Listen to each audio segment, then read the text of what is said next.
Hello and welcome to Developing Stories. I am Obi Chukwemeka Oti. The Ondo State Independent Electoral Commission, ODEC, has issued certificate of return to the newly elected chairman of the 18 local government areas who won in last Saturday's council polls across the state.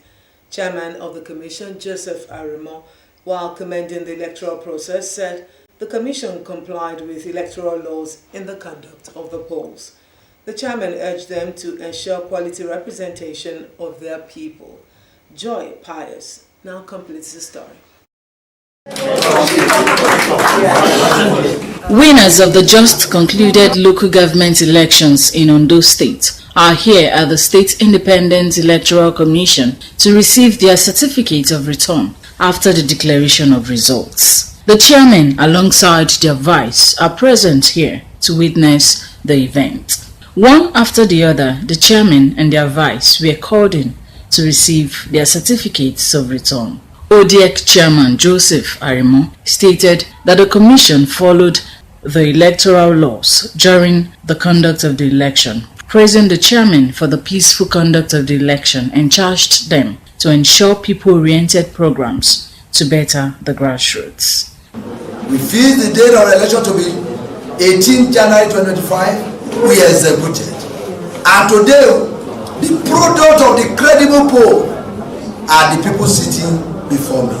Our mantra has been that the election will be transparent, free, fair and credible, and we did mention at all time that we will never compromise on this standard and principle. I felt so elated when I began to get reports from different groups, different organizations, applauding what we did as far as this year local government election is concerned. We are not mindful of the fact that grassroots governance is the key element of governance in any nation. The essence of grassroots governance is to bring dividends of democracy to the people. The closest people to the government are people at the grassroots. Therefore, we did not take it for granted. Some of the new chairmen promised to work for the development of the people at the grassroots. It's a record that we have set. We have set record in the area of education, record in infrastructure, record in youth involvement, record in community engagement. What we want to do again now is we want to break the record of what we have set, to double it this time around, if not tripling it. I want to assure our people at the grassroots that this is their government. They should expect the government that different for the past. They should expect the government that knows the interests of the local council. The larger people, in the course of my campaign, I have promised and covenanted with them that I'm not going to disappoint them. I have promised that I'm going to serve them with integrity. I'm going to serve them with commitment, and I'm going to serve them with respect. This I promise to do.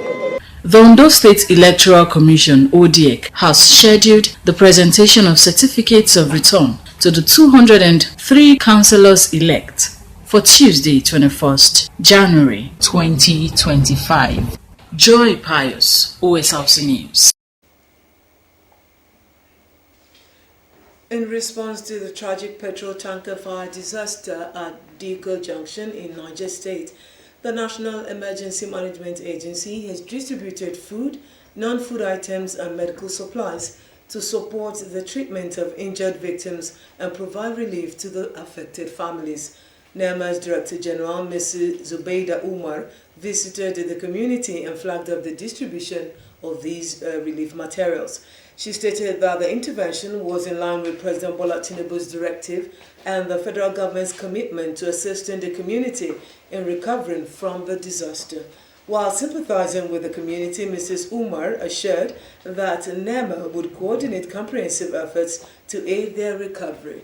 She also stressed the need for communities to prioritize disaster preparedness and proactive measures to safeguard lives and property. She commended the swift response of first responders, including NEMA, the Niger State Emergency Management Agency, firefighters, the Federal Road Safety Corps, the Nigerian Security and Civil Defense Corps, medical personnel, security operators, community members and other stakeholders who acted promptly to save lives and mitigate further damage.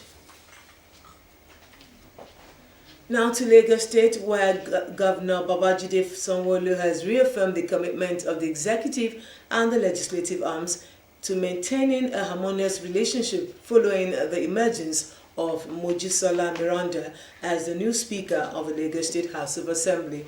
In a statement after receiving Speaker Miranda and other principal officers at the Lagos House in Ikeja, Sanwo-Olu expressed confidence in their collaborative efforts to ensure the state continues to set benchmarks in governance. The meeting comes amid significant changes in the Assembly, including the impeachment of former Speaker Mudashiru Obasa.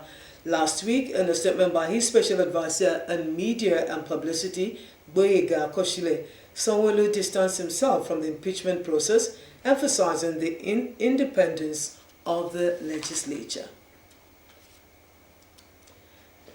Telecoms operators' demand to adjust tariff rates has been granted as the Nigerian Communications Commission (NCC) approved their request in response to rising operational costs.